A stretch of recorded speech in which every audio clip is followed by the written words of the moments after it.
cara narik rezeki. Kalau kemarin kan di sharing semalam ya buat teman-teman yang udah Ya, nonton, itu tentang ibaratnya teta ya. Jadi Teta bagaimana dari menarik mengelola rezeki dari apa ya Teta? Dari Teta. menarik rezeki dari teta.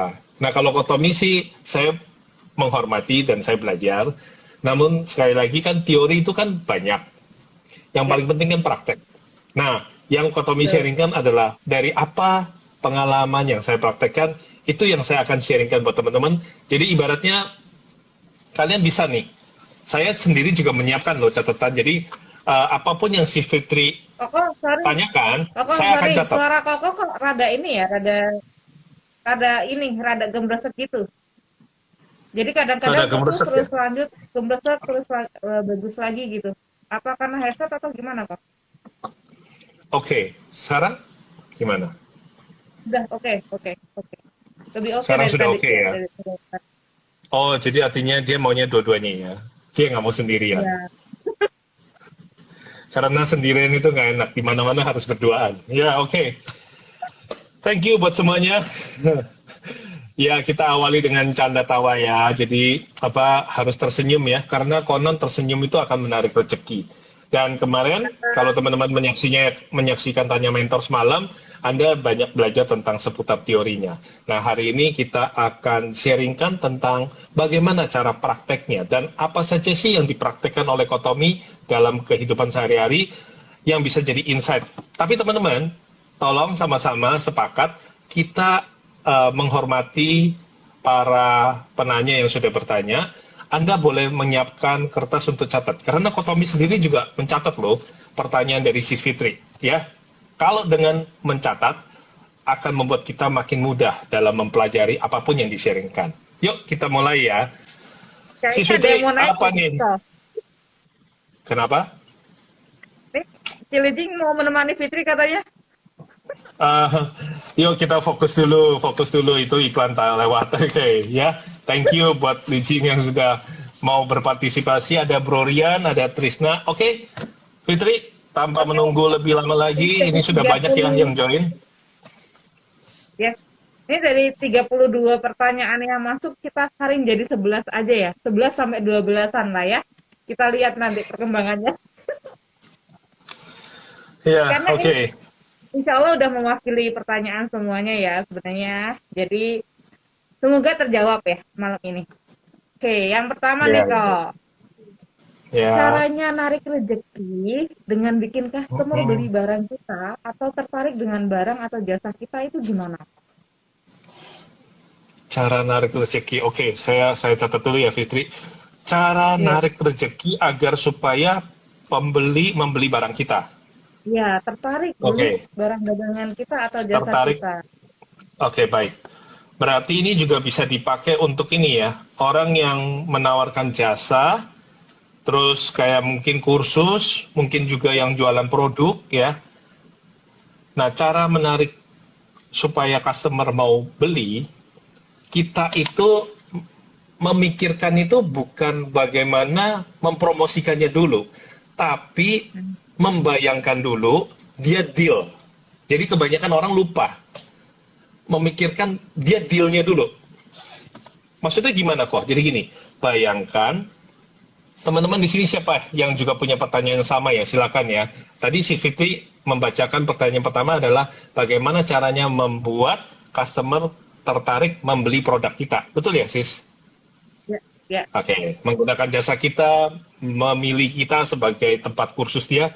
Nah, jadi begini, cara Anda berpikirnya adalah bukan dari awal, tapi justru dari akhirnya. Banyak orang melewatkan hal ini. Jadi gini, bayangin customer kamu itu deal, jadi beli sama kamu. Bayangin customer itu jadi transfer, jadi beli, jadi bayar sama kamu. Nah, saat dia jadi, baru kamu tarik ke belakang.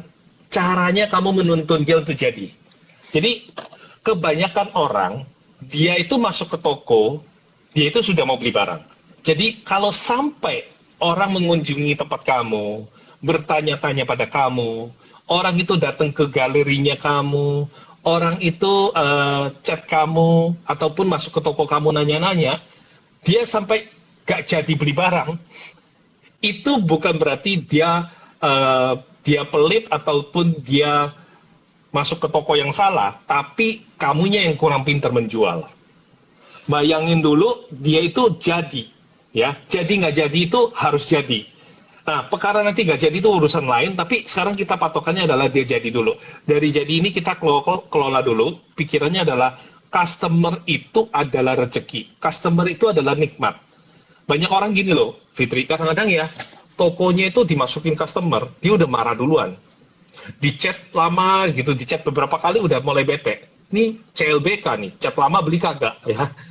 Terus belum apa-apa nih, energinya itu sudah jelek dulu gitu loh. Jadi dia merasa customer itu, dia punya pola pikiran itu customer itu merepotkan. Customer itu jengkelin. Customer itu pasti nanti nawar. Jadi banyak hal yang nggak terjadi yang dia pikirkan dulu. Padahal itu belum terjadi loh. Ya kan? Ibarat kayak orang kadang-kadang mau pacaran juga gitu. Belum juga pacaran, dia sudah pikir, saya ini pasti dinilai kurang tinggi. Saya ini dinilai kurang putih. Saya ini dinilai kurang besar dan sebagainya. Makanya produk pembesar pemutih itu laku ya. Oke. Thank you buat Taufik yang sudah join juga. Jadi malam ini kita mau sharing bagaimana ya caranya menarik mereka supaya jadi deal. Pakai barang kita, beli produk kita, pakai jasa kita. Yaitu berpikir kerangkanya adalah dari dia deal, dari customer ini deal, kita baru tarik ke belakang. Pola pikirnya adalah customer itu jangan sampai dipikir merepotkan. Customer itu adalah rezeki. Dan dengan kita bisa berpikir bahwa ketika customer datang itu adalah rezeki, penerimaan kita tuh beda loh Fitri.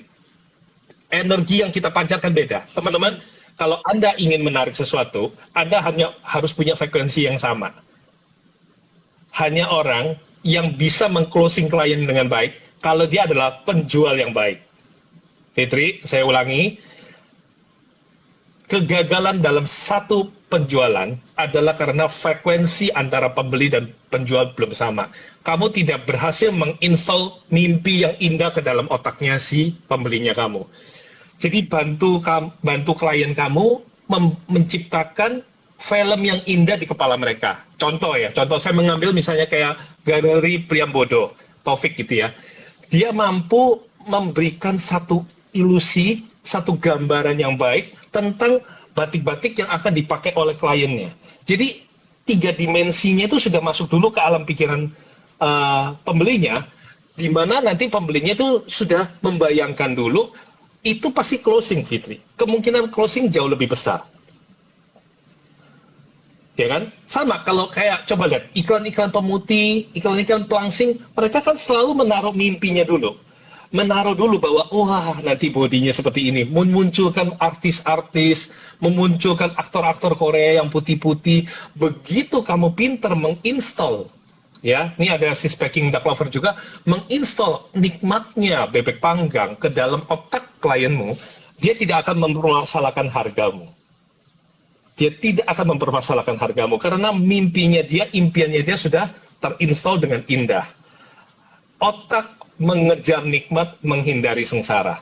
Kalau kita berhasil menginstall mimpi yang bagus ke dalam otak klien kita, customer kita, harga kamu gak bakalan jadi masalah.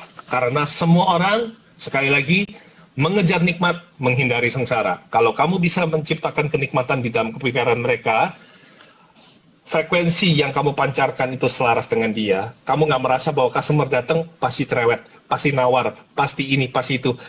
Please, dari cara pertama adalah menyamakan frekuensi, membayangkan hasil akhir, menciptakan mimpi yang indah di dalam kepala customer, dan Fitri, ini yang paling menjadi kunci. Do not judging. Jadi jangan customer baru datang, customer baru nanya-nanya, sudah kamu judge, dia mau beli apa enggak, customer ini cerewet dan sebagainya, penampilannya jelek, gak mungkin beli dan sebagainya.